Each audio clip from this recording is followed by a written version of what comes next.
Olá, bom dia, alunos do Colégio Leopoldo Moreira, turmas de 9º ano. Vamos para mais uma aula de História, hoje tratando sobre o desenvolvimento do governo Dutra. Lembrando que eu moro na fazenda, vocês de repente vão ouvir aí alguns barulhos de animais, alguns pássaros. A questão do vento também pode ser que vá dar uma balançada na lousa, mas tá? Quero que vocês foquem aí na aula, tá certo? Então, pessoal, é o seguinte, vamos então tratar do governo Dutra. A gente tem que entender que no finalzinho do governo ditador de Getúlio Vargas, por volta de 1945, o Brasil já inicia um processo de redemocratização. Esse processo de redemocratização, ele significa dizer que agora terá eleições, né? Essas eleições elas vão ocorrer aí por volta de 5 em 5 anos, 4 em 4 anos, e vão ter aí, no caso Dutra, a volta de Getúlio Vargas, depois Juscelino Kubitschek, Jânio Quadros, João Goulart, até chegar no Jair Bolsonaro hoje. Por isso que nós falamos o desenvolvimento aí da redemocratização, a volta da democracia. Ocupando a vaga de Getúlio Vargas, José Linhares vai ficar no governo até iniciar as eleições aí. Nós temos que entender que o governo Dutra ele é marcado por uma elaboração de uma nova Constituição, que nós vamos entender também, por volta do ano de 1946. E eu pontuei aqui para vocês alguns partidos políticos que fizeram parte aí desse processo de redemocratização.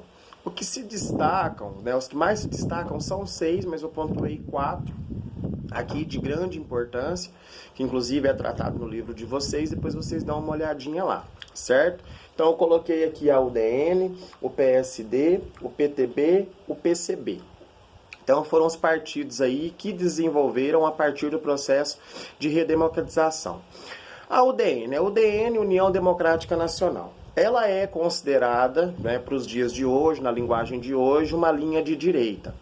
O que é essa linha de direita? Ela é uma tendência mais conservadora, ela combate aí uma intervenção do Estado na economia, e ela que era contrária a Getúlio Vargas, certo? Então, o candidato aqui que eu apontar que tiver ligação com a UDN, vocês podem notar então que ele será contra o Getúlio Vargas, certo? O segundo aqui, o PSD. PSD é basicamente aí considerado uma linha do centro, né? Então, assim, eram os interventores ligados a Getúlio Vargas, conhecia ali as articulações do jogo político. Aqueles interventores eram, então, os governadores, aqueles grandes produtores rurais que eu havia dito para vocês, na República dos Coronéis. Então eles tinhum um jogo político, eles sabiam como desenvolver esse jogo político, como articular isso, né, conhecido como Partido Social Democrático. O terceiro é o PTB, Partido Trabalhista Brasileiro, considerado de esquerda, criado diretamente por Getúlio Vargas para tentar aproximar as classes trabalhadoras. Lembrando que Getúlio Vargas ele ainda tinha uma grande aprovação da sociedade brasileira, né, mesmo ele deixando aí a presidência. E o PCB, Partido Comunista Brasileiro, ele apoiava a democracia e os trabalhadores, defendendo aí a reforma agrária e a nacionalização da economia, certo? Então vamos lá, as eleições foram realizadas, certo? Aí no finalzinho do governo de José Linhares, né, que substitui Getúlio Vargas, e vão ter 3 candidatos ao cargo. Primeiro vamos falar então aquele que é contrário a Getúlio Vargas, né, lançado aí pela UDN, o brigadeiro Eduardo Gomes. Em seguida, apoiado por Getúlio Vargas, entra o general Eurico Gaspar Dutra, que é o que nós vamos falar, né, pelo partido PSD, e o Iedo Fiuza pelo Partido Comunista Brasileiro, PCB. Quem vai ganhar as eleições Dutra, 55% dos votos, apoiado aí por Getúlio Vargas, porque Getúlio Vargas ele tinha uma grande aprovação do povo, mesmo, né, mediante as situações que ocorreram mediante ao finalzinho do seu governo. E uma das coisas que fizeram com que o Dutra ganhasse as eleições foi que o candidato da UDN, o brigadeiro Eduardo Gomes, ele soltou uma fala em um dos seus comícios, dizendo que ele era extremamente contra o governo de Getúlio Vargas e que aquelas pessoas que estavam ligadas a Getúlio Vargas eram meio que bagunceiros, barraqueiros, que ele não queria o voto daqueles que estavam a favor de Getúlio Vargas. Então isso fez com que ele diminuísse a popularidade. Então foi um dos fatos que Dutra acaba levando a melhor. No governo de Dutra, ele vai criar uma Constituição no ano de 1946, deixando então de lado aquela Constituição do Estado Novo de 1937, criada por Getúlio Vargas. Ele vai trazer mudanças extremamente significativas para o Brasil. Ele vai então definitivamente restabelecer a democracia. Ele vai permitir com que os eleitores, no caso, a quantidade de eleitores, se desenvolvam. Ele vai excluir os analfabetos. Então, ele vai dar uma oportunidade para aumentar os seus eleitores, mas ele vai excluir os analfabetos, o que vai causar uma grande revolta mais à frente. Cria mecanismos para tentar restringir as greves. A questão sindical, então, ele é totalmente contra. E ele vai excluir vários direitos relacionados aos trabalhadores rurais.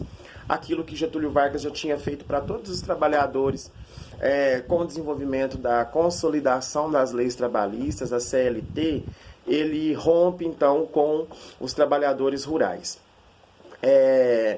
Vão ter, então, aí o desenvolvimento para 5 anos de presidente dentro desse tempo. Então, ele vai permanecer aí por 5 anos. Ele vai fazer, então, essas movimentações aí contrárias ao movimento trabalhista. Nesse período, o Brasil vai se aliar com os Estados Unidos e vai deixar, então, as relações com a União Soviética socialista, Estados Unidos capitalista. Então, dentro desse governo Dutra, ele vai agregar apoio ao sistema capitalista. E ele vai dar um incentivo para o liberalismo. O que é esse liberalismo? A não interferência do Estado na economia. Então ele vai incentivar as importações e ele vai acabar com isso esvaziando as moedas e as reservas estrangeiras que o Brasil tinha. Então isso vai acabar prejudicando o Brasil um pouco. Com esse liberalismo, ele vai perceber que essa liberdade toda que ele acabou dando para o Brasil não era interessante. Então ele passou a interferir diretamente na economia. Então esse liberalismo ele foi de primeiro momento tranquilo, mas depois o Estado, no caso o Brasil, passa a interferir na economia, percebendo o fracasso, porque a economia do Brasil estava entrando em colapso. Ele então fez um investimento de abastecer o mercado interno, ele incentiva a industrialização brasileira, para desenvolver outros mecanismos para recuperar a economia.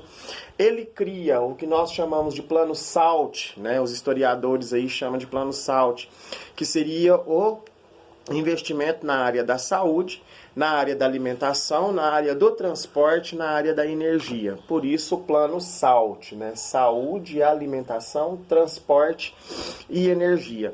E ele tenta fazer o combate à inflação. Ele fez, então, dentro do seu governo, com que a população brasileira tivesse um aumento do custo de vida nas cidades grandes. Por exemplo, cidades como Rio de Janeiro e São Paulo tiveram um aumento considerável no custo de vida, aproximadamente de 25%.